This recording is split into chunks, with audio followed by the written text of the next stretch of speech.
gẹ́gẹ́gẹ́ lójú òun tẹjọ́ dẹ̀ wọlé tọ̀ mí wá òun ọlọ́run má jẹ́ rógùn àkówárá ọlọ́run má jẹ́ rógùn àkówárá. ṣé gbogbo ẹ̀ tẹ́ ń tẹ́sí mi sórí WhatsApp ní orí Facebook that we love you wọ́n bá bí ìyá yín rí ẹ tún wá tẹ́sí òṣìṣàyín sẹ́rẹ̀ ní 234 234 tó mi mọ lọ́ọ̀bù orí burúkú tẹ̀ ń pin kiri ẹ̀ẹ́dẹ̀ kọ́kọ́ lọ lọ́ọ̀bù family yìí náà ṣé mo ní kẹ́ wá bá mi pé ẹ lọ́ọ̀bù ni àbí mi sọ fún mi pé business mo ń ṣe lórí WhatsApp mi abẹ́ẹ̀rí ni block ṣẹ́rí good luck mommy orí ẹ̀ ò dáa ó gbàdúrà good luck fún rẹ̀ don't I said I don't want to see +234 Nigeria number. I don't want to see it near my phone. I don't want to see you. And if you like me, comment on my page. Comment on my page or go inside the Facebook. Ori yin buru ni. I said don't come into my WhatsApp. Èmi ò ráyè ranu bí ti yín iṣẹ́ lèmi ń ṣe. Ṣé mo ní ẹ kí mi ni? Ẹ gbọ́ pé mi ì tí ì rọmọ tó kí mi láàrọ̀ pé good morning mommy. Ibo sọ pé mo ń wọ ọmọ ní kílẹ̀ ń kí mi lórí WhatsApp fún. Ori yin dàrú ni. Ọlọ́run má jẹ́ arógun àkówá bá. Ẹ ń bá gbójú ẹ̀ jáde lè lùú fún lẹ́sìn tó jẹ́ ẹlẹ́mọ̀mọ̀jà arógun àkówá bá ìlú yìí òun ló gbẹ́jọ́ wá bá mi ìwọ ló gbẹ́jọ́ wá bá mi ìwọ ló gbẹ́jọ́ wá bá mi ṣé ó kébì ní ìtẹ̀ wà réyàn sọ̀pọ́ọ̀tì wọlé mi ò mọ̀ sọ̀pọ́ọ̀tì jẹ́ ń kọ́kọ́ wá yànyàn náà ọ̀rọ̀ fún yín ẹ kàn fẹ́ kí n play fídíò Kàsálí ni Kàsálí Ògbúrú Ọ̀gbàrà tó pé ó ní pé kí Sọjí ó kù àjọbú mi àti Sọjí èmi àti Kàsálí àjọbúra wa ní ẹ bọra lè wé mi òun náà sì rí orí èèyàn mọ́lẹ̀ 2 gé 4 tí ẹjọ́ tó gbé mi délé ẹjọ́ mo fi evidence hàn yín tó yẹ mi rò pé mo ti béèrè jù èmi ò ṣiṣẹ́ blogger tèmi ti kọjá wọ́n ní wọ́n pé and again ìtí mo fi ní ọmọ evidence wà bó ṣe pé mo sẹ́ndì owó sí ẹ̀ńgbà kan mo ní ọmọ evidence wà ó rẹ̀ evidence yẹn múlẹ̀ lónìí ó dẹ̀ lè keep receipt glasses ó lè fi receipt glasses hàn àbí bẹ́ẹ̀ kọ́ ó lè fi receipt glasses hàn àbó lè fi hàn jẹ́ kí orí ẹ̀ ó pé búkì gbogbo wèrè ló ní òòlà aroma o wèrè ló ní òní aroma ìwọ tó mọ̀ pé gbẹ́jọ́ wá bá mi sọ ò lẹ́bídẹ́ǹsì ebi ń ṣiṣẹ́ rádaràda iṣẹ́ rádaràda ni tí bọ̀ kíní jẹ́ kí n sọ fún ebi ò lè forget n tó ṣe ni torí ngbà yẹn náà mo bí ẹ léèrè ẹ sábọ́ọ̀dù sẹ́ńdì owó kókó lọ pààyàn mo ní kó mú púrúfù ngbà yẹn náà ò ní púrúfù mo ṣe bí ẹ léèrè pé kó mú púrúfù wá jọ́ n bá sanwó sàkáǹtì ẹ rí mo ní kó mú púrúfù wá ìyẹn ṣe wá dẹjọ́ tó ní mo tún ti ń gbìjà Genesis ó fẹ́ ẹ̀nà gẹ́lẹ́ tó ò bá na Genesis pa ìyá láyé ẹ̀kọ́ lójú ẹ̀ ọmọ àlè Jésè nìyẹn tí ò bá na Genesis kò láǹdì lọ hospital ọmọ àlè tó bá jáwọ́ kó bá mẹ́nu kóòdù bí ọ̀rọ̀ Genesis ò ní rí bá ti ṣe ò ní rọ́nà gbígbà ṣé Genesis lórúkọ mi ni àbí mi mò ń jẹ́ Mrs Genesis bí wọ́n ló ń jẹ́ Mrs Genesis ò bá na Genesis pa alálàlálá ó bá ní Genesis pa ugaga ugu ní ìmọ̀ tó ń kó kọ̀ bànújẹ́ fún ẹ oníwọ̀nranwọ̀nran elépo gbígbóná lára onígẹ́lọ́sì ìsọnù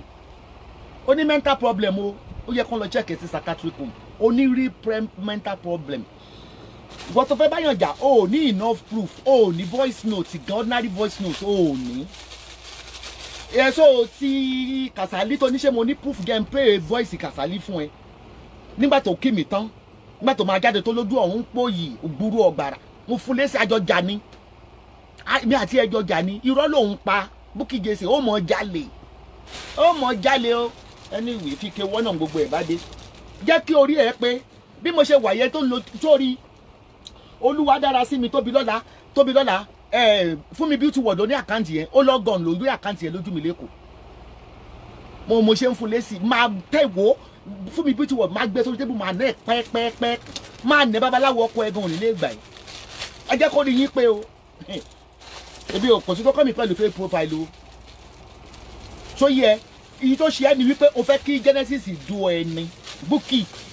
o fẹ́ dára ẹ̀ sọ́nà o lè tó fi kọnu sí Àpèkẹ́ pé òun fẹ́ yí pé kí wáyé tí o fi kọnu sí ẹ obsession ló ń ṣe ẹ́ kò ní nǹkan kan ṣe pẹ̀lú fraud tí Genesis ń ṣe kéèsì fraud ẹ̀ lèmi ń sọ kéèsì doctrine ṣẹlẹ̀ tí ó bá ṣẹlẹ̀ mú mi sọ so gbogbo tó ń sọ tó ń jáde lẹ́sẹ̀ tó ń kébi odi tó ń jáwé sí lẹ́nu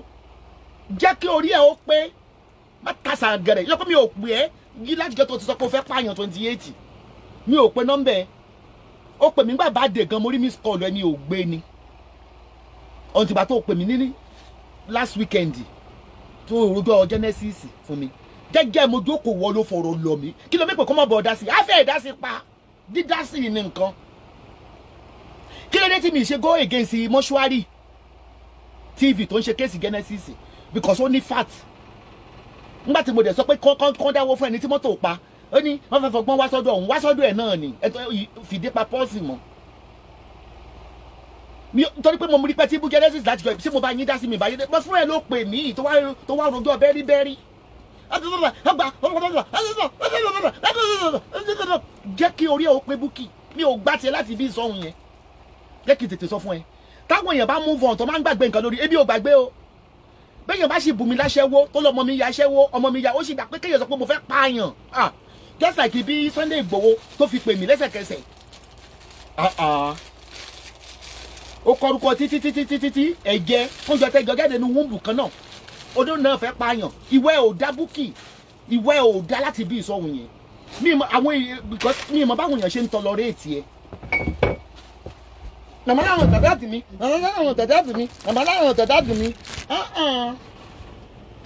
ṣé mi ò forget ẹ mi ò forgive ẹni mo celebrate ẹ ń bàbá di ẹ àní o máa ń pa irọ́ gbogbo ọ̀rọ̀ téèyàn bá ń sọ láyé tí o bá ti ní evidence ẹ wo jẹ́mi wá ń gbé torí mi fọ́dọ̀ ìbí ní ṣiṣẹ́ tèmi lọ́wọ́ o wo láìkí kò mọ póòsì Louis Vuitton yìí o arọ́sì mo ti mú o báàgì yìí o dẹ̀ fi rìsíìtì wọn a ní òfin rìsíìtì tó fi san mílíọ̀n ó jẹ́ kí orí ẹ̀ ó pé máa wọ ní kàtì ẹ̀ ọmọ kókò sẹ́tẹ́ mi lè bá dọ́gba kò sẹ́tẹ́ mi lè bá gbogbo tó ní reputation lórí Facebook tẹ́lẹ̀ ó fẹ́ fi ọ̀rọ̀ Genesis gba reputation kò sẹ́tẹ́ ò ti kọlù lórí Facebook wọ alájàǹgì náà máa lè jẹ́ kí orí ẹ̀ ó pé gidigidi jẹ́ kí orí ẹ̀ ó pé torí jẹ́jẹ́jẹ́jẹ́ mo jókòó mi ò bá yín dá sọ́rọ̀ Genesis tẹ́lẹ̀ ẹjọ́ yín ṣe wàhálà àti yín nìyẹn tẹ́lẹ̀ ìdí ò tí ń ṣiṣẹ́ Genesis ti pẹ́ bí ò dá sí kò kàn mí tó yẹ kò kàn mí but torí pé wọn ò pè mí sí ìwọ́dí ìdí ìpè mí ni pé kí n bẹ́ ẹ jáde mo sì jáde mo bú Genesis mo dẹ̀ sọ pé ìwọ gan náà àṣejù ẹ pọ̀ jẹ́ kí orí ẹ ṣe kó pẹ́ kọ lẹ́tà pé don't cry for me fẹ́ lọ parẹ́ má jẹun rọ́ọ̀lù tí má rọ́ọ̀lù ẹ̀ oróbì kú ló rọ́ọ̀lù ẹ̀ ni ọmọ jákujàku o gbọ́dọ̀ kọjú sí sọjí tó ń ba ayé ẹ̀ jẹ́ kiri o dẹ̀ gbọ́dọ̀ kọjú sí bí sọjí tó ń ba ayé ẹ̀ jẹ́ kiri o tiẹ̀ fẹ́ kí n sọ̀rọ̀ rárá abótí báyìí pé blogger ní gbogbo tó bá wà lórí Facebook pátápátá mo gbọ́dọ̀ yọnu sí ìgbà tójú mi ò fọ́ tí mo rí tó ń lọ lórí Facebook as a senior blogger yín ṣe ní yọnu sí ṣé iye kó ń ṣe èrè ṣé iye kó ya wèrè má jẹ́ ń dákún oní depression má jẹ́ ń dákún depression ẹ̀ o èmi sì ń sọ fún tí mo sọ lẹ́ẹ̀kan yẹn mi dò fò pọ̀ jù mo ní fún wa ní rìsíìtì tó fi sẹ́ndì 10 million mo lé mi ga jáde wà mọ́ ìpè mo mí ní Genesis abo ya wèrè ni abo ṣí èrè ni ọmọ wojú gidigidi kò ìtàn lára mi o ó ń gbá lára mi burúkú bí mo ṣe sọ pé mi ní dẹ́nì kankan léèrè lórí Facebook ìwọ máa gbé sílẹ̀ máa nà ẹ́ ni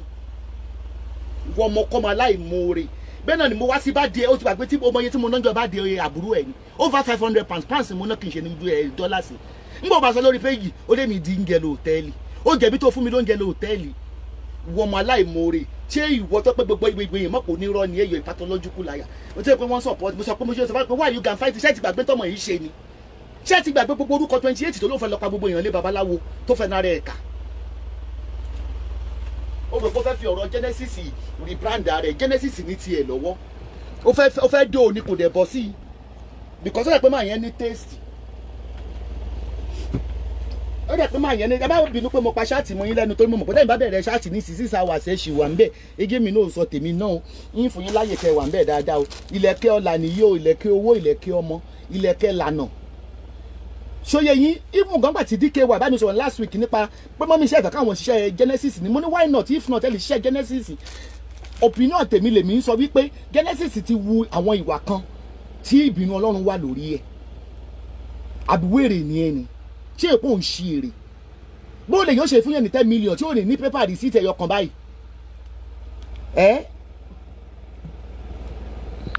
bó ni èyàn ṣe fún yẹn ní 10 million tí ò ní receipt ẹyọ kan you a pathological liar nígbà tó sọ pé mo fún ẹ pé o korúkọ èèyàn 28 tó ń interview ẹ lọ sí ọ̀dọ̀ ìyá Ṣẹ́gun ó ní ẹsà bọ́ọ̀dù fún ẹ mẹ́jọ ń bẹ̀ mo dẹ̀ ṣe ṣàtìjọ́ ẹ mo ní mú receipt àbẹ yín ní kó lọ pààyàn ní fún ọ lówó ṣé kí ni pé tátátátá náà lówó ká lólòdè lẹ́ẹ̀ni 10 million kọ wọ́n tó ló máa save 50,000 fọdún méjì àwùsùbí láyé náà ṣàpẹ́ owó tí mò ń pa láàrin oṣù kan bring it on èmi àfẹ́ ẹ̀bọ ọ̀rọ̀ tí mo sọ fún Genesis gan mo am sọ pé torí ẹ̀ gan ni ò ṣe pé nítorí èmi gan ti bá yé rẹ̀ gẹ́ already láti last year èmi gan ti bá yé rẹ̀ gẹ́ already ibi ló ti ní sáyìn pé mo ń support Genesis tí bá ti wà support ẹ̀kọ́ kí ni babaláku baba rẹ fẹ́ dà kí babaláku baba rẹ fẹ́ dà gbogbo ìgbà tẹ́yìn ya fọ́tò tó ń fi ọyàn rọ́ọ̀bù Genesis nǹkan bọ́bọ́ jẹ́ lóhùn ṣe tẹ̀sí òun kò lè dú ẹ. káwá wá níwọ ni kí lórúkọ ẹni tó gbé ẹjọ́ tó sìn wá ẹ̀gbọ́n tó sìn káwá níwọ ni ó mọ̀ tí jáde fún tó sọ fẹ́ gbọ́n tó sìn wípé kí ló dé tẹ̀yìn expose tó sìn rántí èbú ọjọ́ ọ̀la Ọlọ́run fún yín lọ́mọ value ní gold ni olówó ń wọ́ ọmọ yìí gan wọ́n rí ọlọ́lá ń wọ́ ọmọ yìí gan wọ́n rí ṣé ìwé mi mo dá tọmọ mẹ́rin fúnra mi wọ́n sì dákẹ́ wọ́n dákẹ́ Genesis ò lè du ẹwọ́ ugly abúrò pé fáyìn ni kádúpẹ́ lọ́wọ́ make-up ó dàbí ìyó onírú ibi dápú jẹ́ kí orí ẹ̀ kó pé Bùkálá ọmọ Diva Jesse jẹ́ kí orí ẹ̀ kó pé mo ṣe sọ pé àwọn tí wọ́n tó ń jáde fún ẹ kọ́ fún ẹ ní proof èmi ní proof iṣẹ́ tí n bá ń ṣe bẹ́ẹ̀ bẹ́ẹ̀ play yẹn fídíò Kàsálí máa play rẹ̀ ìgbà tó kébì kọ́ ló lọ ti ṣáàtì wípé àfi tí bàbá Sọjí tí ìmọ̀ pé lórí burúkú Sọjí pé àfi tó bá bẹ òun pé wọ́n máa fi pé ó máa dínkù nínú ọmọ ẹ̀ síbí yẹn mo jáde fún èmi àti ẹjọ́ búra wa ni ìgbà kan ló sọ wípé ṣé ènìyàn ìrẹ̀kẹsẹ̀ gíní ẹbọra lónìí kò ní dá fún yàrá yẹ lọ́nà ọ̀run ó ń ṣe èrè ló yá wèrè ni wojú o iye ò dàbí tàkọ́kọ́ o bí bá ní pé mi ò dá anybody lò lórí Facebook bíi ti ẹ kọ́ o màmá láwọn ò forgive ẹ àwọn máa lè lò ń forgive ẹ àwọn máa lè lò ń forgive ẹ àpòrọ ọmọ ni tako ni àwọn máa lè lò ń forgive ẹ wọ́n máa forget wọ́n kàn forget ni mo sọ pé bẹ́ẹ̀ bá tiẹ̀ bá Genesis jà atrocity Genesis pọ̀ gan ó ń gbáyàn 419 ní scammer ni ẹ wo bọ̀ kí n ṣọmọ lẹ́yìn gátagàtá yẹn ètè òkè òkòkò bó ti sàlẹ̀ ẹ̀mí á bọ́ sórí ọ̀rọ̀ jẹ́ kí orí ẹ pé Bukky ọjọ́ tètè mú mi lọ sọ́dọ̀ ìyá Ṣẹ́gun àbí bí kò ní tán nínú gbá oṣù.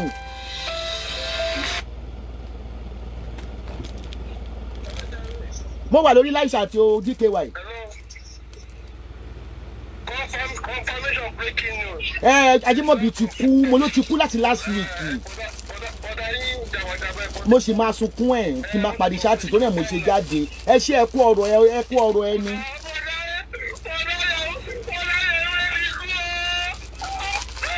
ó ní mò ń sọ DKY ìgbà tó sọ pé ọ̀rọ̀ Genesis pé bí ṣé mi ìfẹ́ ká ẹ ṣe ni mo ní kílẹ̀ tẹ̀ fi lè ṣe. ìwọ ó sọ̀rọ̀ ọ̀rọ̀ rẹ ò clear ó sunkún gan kò clear ó jẹ́ kó lórí fóònù. ìwà àti Bukky ló yẹ kẹjọ lọ fẹ́ ra yín atala ń tolo tó ló ń tala.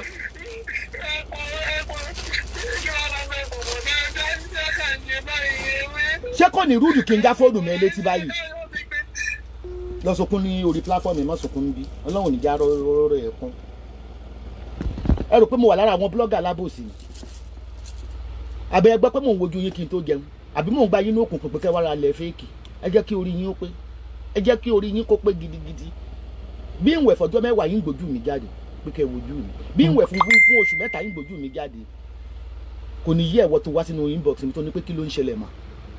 òbòyá ẹ ló ń ṣẹlẹ̀ òbòyá ẹ má jẹ́ ń dákọ̀ ẹ o àbẹ́ ẹni yẹn ń ṣe èrè ní kí ló fẹ́ fa àrìnfín mo mẹ́rí mi tó dé fìlà sórí bíi ti àwọn babaláwo kí ló ń ṣẹlẹ̀ kóró pọ̀n yẹ́ ẹ̀ ló jábọ̀ obìnrin náà mọ̀ ní kóró òbò jẹ́ kí orí ẹ̀ ó pé gbogbo yẹn ló fẹ́ ó ti mọ̀ pé mo ní ìwé mi ló kọ́kọ́ wá rojọ́ fún kí ló fẹ́ kí n ṣe mo dẹ̀ bá bọ̀bọ̀ yẹn wí ṣé mo ṣe ń ṣiṣẹ́ Genesis ni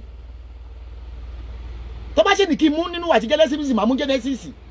apanimayọ̀dà nìyẹn ìwọ tó mú orúkọ lọlé babaláwo ìwọ ẹlẹ́yẹ ìyẹ́ ẹlẹ́yẹ kí ló ṣe tó lè pàtẹ́wọ́ yẹ́ ẹlẹ́yẹ ẹ̀mí èṣù jọba nínú ẹ̀ ẹ̀mí èṣù burúkú ó dẹ̀ ń fàdíwọ́ dènà nínú ayé ẹ̀ kó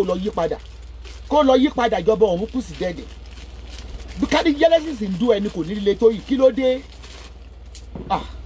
Genesis délé odólé odó tán odólé odó tí bóyá nípa lára rẹ̀ ti fi ń kan yọ ṣé tipátipá ni. mo ti blọọkì oníkéwú orúkọ kéwú yẹn mo ti blọọkì kọ́ lọ síbi tí wọ́n ti ń ra viewers kan lọ́ máa ṣe kéwú tó ń wálé ayé wá ṣe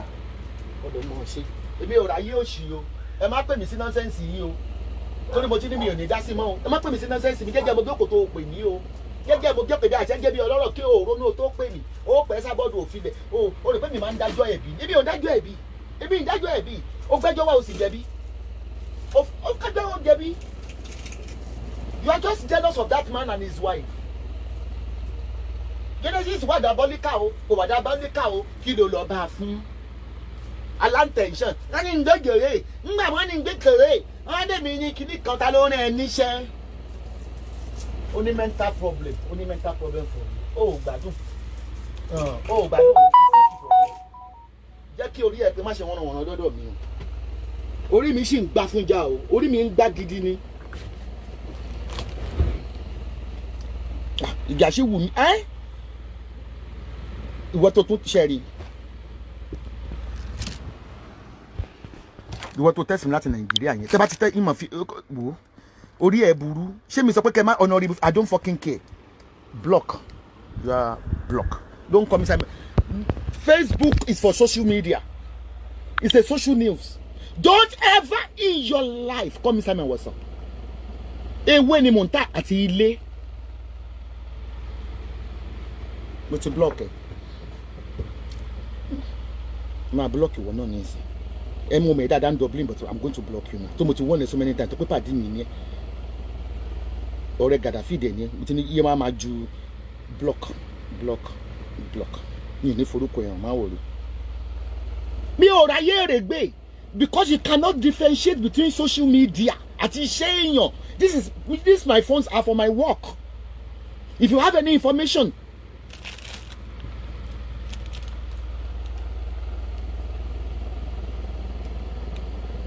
Ẹ má dá àwọn olórí burúkú mọ́ làwọn tó ń hélì àwọn olórí burúkú wọn ni àwọn yóò mọ̀ láyé àlọ́pọ̀lọpọ̀ ló wà ní mọ́túwárì tó wà ní prison nínú wọn kí ló kàn mí ìlú wọn ló fẹ́ẹ̀kì èyí olúwa tóbi lọ́la ẹ̀yọ́ ọmọ ewé òní orúkọ tí fún mi bí tú wọ̀dù ńlẹ̀ lẹ́kọ̀ọ́ ni olóńbù mi níbẹ̀ olóòlè orúkọ yìí ojú òde ẹ̀rì 10 yóò rí 1000 gan kò sẹ́ni tí yóò mọ fake profile tèmi tí orúkọ mi náà mo fi ń wọ kíní tẹ́lẹ̀ má fi kanra àìta òbò má fi mú mi má fi kanra àìta òbò kó fi mú mi ṣùgbọ́n ẹ kú ọ̀rọ̀ mi o ẹ kú ọ̀rọ̀ mi láti Ìbàdàn o ẹ̀yin ọmọ Ìbàdàn